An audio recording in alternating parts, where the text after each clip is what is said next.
السلام علیکم ورحمۃ اللہ وبرکاتہ۔ ناظرین، استقبال ہے فکر و خبر اسٹوڈیو میں، میں رضوان احمد ندوی، ملکی اور عالمی اہم اور خاص خبروں کے ساتھ۔ تو ناظرین، کئی ساری خبریں ہیں جو آپ کے سامنے رکھنی ہیں، خاص کر غزہ کے تعلق سے وہاں کیا ہو رہا ہے، کیا نئے اپڈیٹ وہاں سے سامنے آئے ہیں، وہ آپ کے سامنے رکھیں گے۔ اس کے ساتھ ہی ہندوستان سے جڑی ہوئی کچھ اہم اور خاص خبریں ہیں۔ تو ناظرین، تمام خبروں کے لیے دیکھتے رہیے خبرنامہ۔ غزہ میں 341ویں روز بھی قتل عام جاری ہے۔ آج رات بھر ہوئے حملوں میں خان یونس میں مزید 13 فلسطینی شہید ہوئے ہیں، وہیں نصیرات پناہ گزین کیمپ میں بھی 4 فلسطینی جاں بحق ہوئے ہیں اور متعدد زخمی ہیں۔ اور گزشتہ دنوں آپ کو یاد ہوگا کہ المواسی کیمپ پر جو بڑا حملہ کیا گیا تھا، جس میں 40 سے زائد فلسطینی شہید ہوئے تھے، اب یہ خبریں سامنے آ رہی ہیں کہ وہاں جو بم استعمال کیا گیا تھا وہ امریکی ساختہ MK-84 بم تھا، جس نے المواسی میں لاشوں کو تک پگھلا دیا ہے۔ اور اب جو ہے عالمی رہنماؤں کی جانب سے صرف مذمتی بیانات جاری ہو رہے ہیں، اور درندگی اور سفاکی کی انتہا کے باوجود کوئی ملک اسرائیل پر پابندی لگانے کو تیار نہیں ہے، اور نہ ہی انہیں ہتھیاروں کی سپلائی روکی جا رہی ہے۔ حالانکہ اقوام متحدہ بھی اعتراف کر چکا ہے کہ وہاں قتل عام جاری ہے، اور اب ثبوت بھی سامنے آ رہے ہیں کہ وہاں پر امریکی ساختہ ایسے ہتھیاروں کا استعمال کیا جا رہا ہے جس سے کہ لاشیں تک پگھل جا رہی ہیں، لیکن اس کے باوجود امریکہ انہیں اب بھی دھڑلے سے ہتھیار فراہم کر رہا ہے۔ وہیں آپ کو معلوم ہونا چاہیے کہ یہ پہلا موقع نہیں کہ اسرائیل نے عام شہریوں پر امریکی بموں کا استعمال کیا ہو۔ اس سے قبل بھی 2000 پاؤنڈ کے امریکی بموں کا استعمال غزہ کے معصوموں کے قتل عام کے لیے ہو چکا ہے، لیکن اس کے باوجود امریکہ کی جانب سے اس طرح کے ہتھیار فراہم کیے جا رہے ہیں۔ وہ اسرائیلی قابض فوج نے شمالی مغربی کنارے کے شہر طوباس میں 5 فلسطینیوں کو شہید کر دیا ہے۔ ان کی تصویریں جو ہے وہ بھی اب سامنے آ رہی ہیں۔ وہاں مقبوضہ مغربی کنارے کی بات کریں تو وہاں بھی 800 سے زائد فلسطینی اب تک 7 اکتوبر کے حملے کے بعد شہید ہو چکے ہیں۔ وہاں بھی حالات جو ہے وہ مزید بگڑتے جا رہے ہیں۔ اسرائیل کے سفیر نے ایک بڑا دعویٰ کیا ہے کہ اسرائیلی حکومت نے غزہ میں قیدیوں کے بدلے یحییٰ سنوار، جو کہ اس وقت حماس کے سربراہ ہیں، ان کو محفوظ نکالنے کی پیشکش کی ہے۔ اسرائیلی سفیر کا کہنا تھا کہ ہم یرغمالیوں کو بس واپس چاہتے ہیں، لیکن دیکھا یہی جا رہا ہے کہ یرغمالیوں کی رہائی کو لے کر جو معاہدہ کیا جانا تھا وہ اب تک نہیں ہوا ہے۔ نتن یاہو جو ہے اس میں رکاوٹ اب بھی کھڑے کیے ہوئے ہیں۔ ICC کے پروسیکیوٹر نے عالمی عدالت سے مطالبہ کیا ہے کہ اسرائیل کے بنجمن نتن یاہو اور یوو گیلینڈ کے ساتھ ساتھ حماس کے رہنما یحییٰ سنوار اور محمد ضیف کے انتہائی عجلت کے ساتھ وارنٹ گرفتاری جاری کیے جائیں۔ انہوں نے اپیل کے لیے فلسطین کی بگڑتی ہوئی صورتحال کا حوالہ دیا ہے۔ وہ اسرائیل کے وزیر دفاع یوو گیلینڈ نے دعویٰ کیا ہے کہ غزہ میں اسرائیلی فورسز اپنا مشن مکمل کرنے کے قریب پہنچ گئی ہیں، اور اب توجہ لبنان کے ساتھ شمالی سرحد کی طرف ہوگی، جہاں حزب اللہ کے ساتھ روزانہ فائرنگ کا تبادلہ ہو رہا ہے۔ دوسری جانب اسرائیل کے جو دوسرے رہنما ہیں وہ یہ کہہ رہے ہیں کہ ایسے مذاکرات کو وہ ترجیح دیں گے جس کے تحت حزب اللہ کے جنگجو سرحد سے دور چلے جائیں، جبکہ حزب اللہ کا یہ کہنا ہے کہ وہ اسرائیل کے خلاف بدستور لڑتے رہیں گے جب تک غزہ جنگ بند نہیں ہوتی۔ ایک طرف 40,000 سے زائد عام شہریوں کے قتل کے باوجود امریکہ اسرائیل کو ہتھیار فراہم کر رہا ہے، اور انہی ہتھیاروں کے ذریعے سے معصوموں کا قتل عام کیا جا رہا ہے، اور لیکن اس کے باوجود اب بھی امریکہ اسرائیل کے ساتھ کھڑا ہوا ہے۔ لیکن دوسری جانب امریکہ نے ایران پر روس کو بیلسٹک میزائل فراہم کرنے کے الزام میں نئی پابندی عائد کرنے کا عندیہ دیا ہے۔ آپ دیکھ سکتے ہیں کہ جہاں ہتھیار استعمال ہو رہے ہیں وہاں پابندیاں نہیں ہیں، لیکن شک ہے کہ انہیں ہتھیار فراہم کیے جا رہے ہیں، اس کو لے کر جو ہے پابندیاں عائد کی جا رہی ہیں۔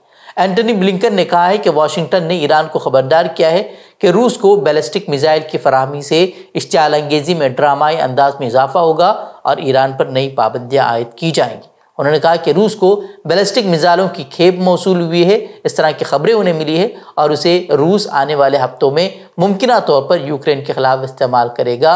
اور انہوں نے کہا کہ اس حوالے سے تفصیلات دنیا بھر میں امریکی اتحادیوں اور شراکت داروں کے ساتھ شیئر کر دی گئی ہیں۔ اور ابھی جرمنی، فرانس اور برطانیہ نے بھی روس کو یوکرین کی جنگ میں استعمال کے لیے بیلسٹک میزائل فراہم کرنے پر ایران کو یورپی سلامتی کے لیے خطرہ قرار دیتے ہوئے فضائی نقل و حمل سے متعلق نئی پابندیوں کا اعلان کیا ہے۔ حالانکہ اس حوالے سے ایران کا کہنا ہے کہ وہ اس رپورٹ کو اسرائیل کو حاصل مغربی فوجی حمایت کو چھپانے کے لیے کیے گئے ایک بدترین پروپیگنڈے کے طور پر دیکھتا ہے۔ برادر ہم بڑھتے ہیں ملک کی خبروں کی طرف۔ مبینہ تبدیلی مذہب کے معاملے میں ATS کی خصوصی عدالت نے مولانا کلیم صدیقی اور عمر گوتم سمیت 16 افراد کو متعدد دفعات کے تحت قصوروار قرار دیا ہے۔ ان تمام افراد کے خلاف ملک سے غداری، مذہب کی بنیاد پر نفرت پھیلانے سمیت دیگر سنگین دفعات عائد کی گئی تھی۔ قصوروار قرار دیے جانے کے بعد سبھی 16 افراد کو عدالتی تحویل میں بھیج دیا گیا ہے۔ اس معاملے میں ایک ملزم ادریس قریشی کو ہائی کورٹ سے اسٹے مل گیا ہے۔ قابل ذکر ہے کہ لکھنؤ میں غیر قانونی مذہب تبدیلی سے متعلق اس معاملے میں مجموعی طور پر 17 ملزمین تھے، جن میں سے اب 16 کو قصوروار قرار دیا گیا ہے۔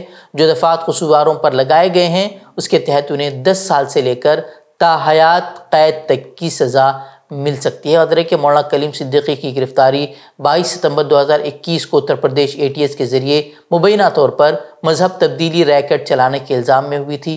562 دنوں تک جیل میں رہنے کے بعد مولانا کلیم صدیقی کو اپریل 2023 میں الہ آباد ہائی کورٹ نے ضمانت دی تھی۔ مولانا کلیم کی سرگرمیوں پر پہلے ہی پابندی لگائی جا چکی ہے اور انہیں قانونی جانچ کا سامنا کرنا پڑ رہا تھا۔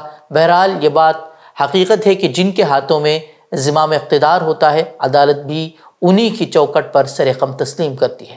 وہ جس کو چاہے قصوروار قرار دیتے ہیں اور جس کو چاہے کتنی ہی سنگین جرائم میں وہ ملوث کیوں نہ ہو، ان کا کوئی بال بیکار نہیں کر سکتا۔ مولانا کلیم صدیقی کے معاملے میں بھی کچھ اسی طرح ہوتا ہوا نظر آ رہا ہے۔ وقف ترمیمی بل کے خلاف رائے دینے میں محض 3 دن باقی ہیں۔ مشترکہ پارلیمانی کمیٹی یعنی کہ JPC کی جانب سے رائے قبول کرنے کی آخری تاریخ 13 ستمبر طے کی گئی ہے۔ آل انڈیا مسلم پرسنل لاء بورڈ کے ذریعے تیار کردہ QR کوڈ کے ذریعے پہلے دن سے اہتمام کے ساتھ یہ سلسلہ جاری ہے اور جمعہ 13 ستمبر تک جاری رہے گا۔ آل انڈیا مسلم پرسنل لاء بورڈ کی جانب سے پہلے دن سے یہ کوشش کی گئی ہے کہ زیادہ سے زیادہ آراء جو ہے وہ JPC کو بھجوائی جائیں۔ آخری دن تک 1 کروڑ سے زائد آراء بھجوانے کا نشانہ مقرر کیا گیا ہے۔ اب تک جن لوگوں نے اپنی رائے JPC کو نہیں بھیجی ہے وہ QR کوڈ اسکین کر کے اپنی رائے 13 ستمبر تک بھیج سکتے ہیں۔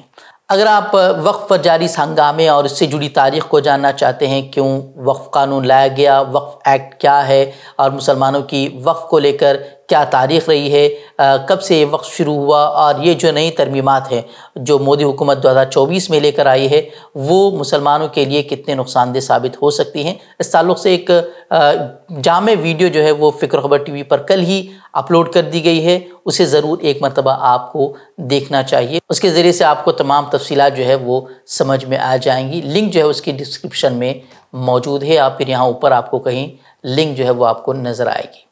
ایک طرف تو BJP حکمراں ریاستوں میں برقعے کو لے کر، مسلم خواتین کے حجاب کو لے کر ہنگامہ جاری ہے اور وہاں پر اسکولوں میں، کالجوں میں حجاب پہننے پر پابندی عائد کی جا رہی ہیں، تو دوسری طرف اب الیکشن سے قبل مہاراشٹر میں ایکناتھ شندے کی شیو سینا مسلم خواتین میں برقعے بانٹ رہی ہے۔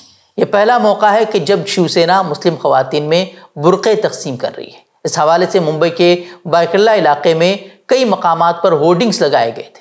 یہ ہورڈنگ شندے گروپ کی MLA یامنی جادو نے لگوائے تھے۔ اس کے بعد مسلم اکثریتی علاقے مدن پورہ میں باقاعدہ ایک پروگرام منعقد کر کے مسلم خواتین کو برقع تقسیم کیا گیا۔ اب ادھو گروپ کے رکن پارلیمنٹ سنجے راؤت نے شیو سینا کے اس فیصلے پر رد عمل ظاہر کیا ہے۔ سنجے راؤت نے ایک بیان میں کہا کہ پارٹی چھوڑنے والے رکن اسمبلی کو بھی برقع پہنایا جائے کیونکہ آنے والے انتخابات میں انہیں برقعے میں عوام کا سامنا کرنا پڑے گا۔ ان کو آنے والا چناؤ برقع میں لڑنا پڑے گا کیونکہ لوگ جوتیاں مارنے والے ہیں ان کو۔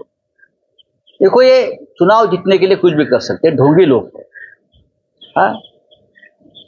آپ ان کی ودھائک برقع بانٹ رہی ہے اور وہاں ان کے جو نیتا ہے نریندر مودی نے برقع کے خلاف جنگ چھیڑا تھا، معلوم ہے نا۔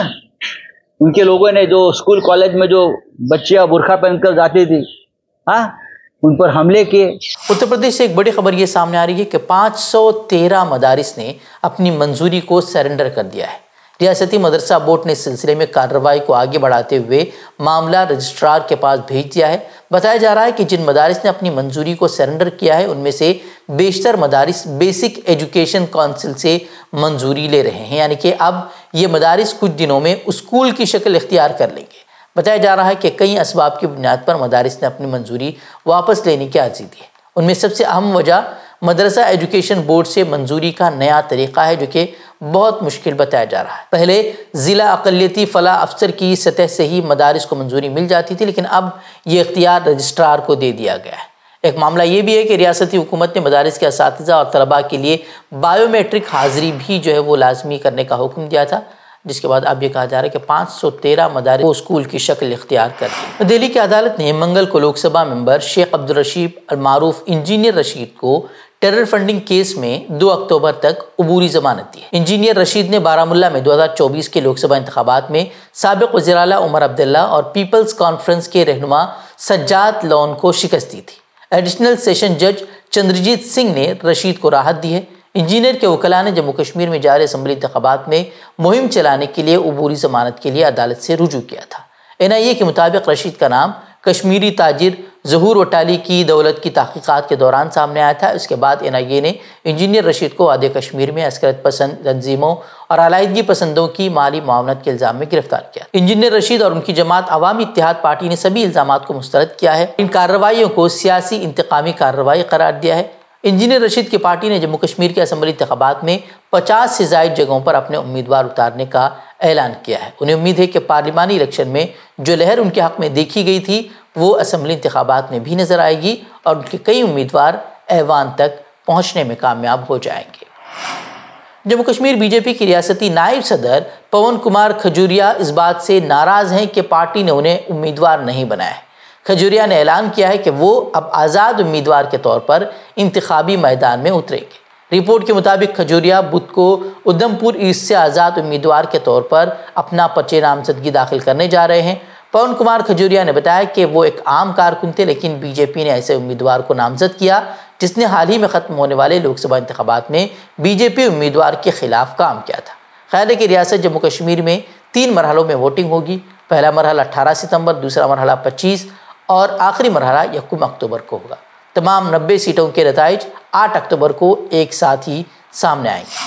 منی پور میں تشدد رکنے کا نام نہیں لے رہا۔ گزشتہ دنوں کئی لوگوں کی موت کی خبریں سامنے آئی تھی۔ اس کے بعد منی پور میں امن بحالی کے لیے طلباء کے احتجاج کے بعد ریاست کے 3 اضلاع میں پابندیاں عائد کر دی گئی ہیں۔ امفال، مشرق اور مغربی اضلاع میں غیر معینہ مدت کے لیے کرفیو لگا دیا گیا ہے، جبکہ تھاؤبل میں BNS یعنی کہ بھارت ناگرک سرکشا سنہتا کی دفعہ 163 کے تحت پابندیاں عائد کی گئی۔ ضلع مجسٹریٹ کی طرف سے جاری حکم نامے میں کہا گیا ہے کہ نظم و نسق کی ابتر صورتحال کے باعث کرفیو میں رعایت کے پچھلے احکامات کو فوری طور پر 10 ستمبر کو صبح 11 بجے سے منسوخ کرتے ہوئے امفال مشرقی ضلع میں مکمل کرفیو نافذ کر دیا گیا ہے۔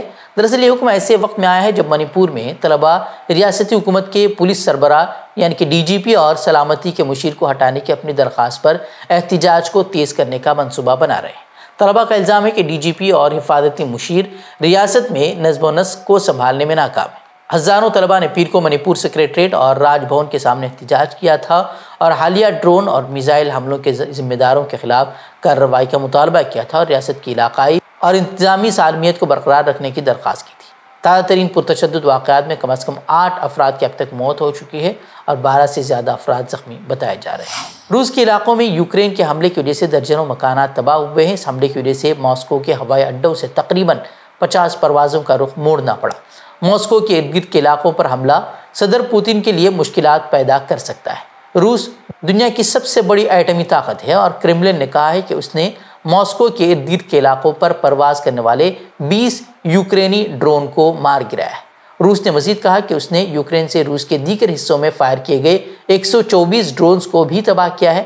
اس حملے میں ماسکو کے آس پاس کے علاقوں میں مکانات کو نقصان بھی پہنچا ہے، لیکن زیادہ جانی نقصان نہیں ہوا ہے اور اس حملے میں ایک شخص کے ہلاک ہونے کی خبریں سامنے آ رہی ہیں۔ تو ناظرین، خبریں مزید خبروں کے لیے آپ ہمارے ویب سائٹ www.fikrkhabar.com پر رخ کر سکتے ہیں۔ ویڈیوز کے لیے ہمارے YouTube چینل کو سبسکرائب کریں۔ تو ناظرین اجازت دیں، السلام علیکم ورحمۃ اللہ۔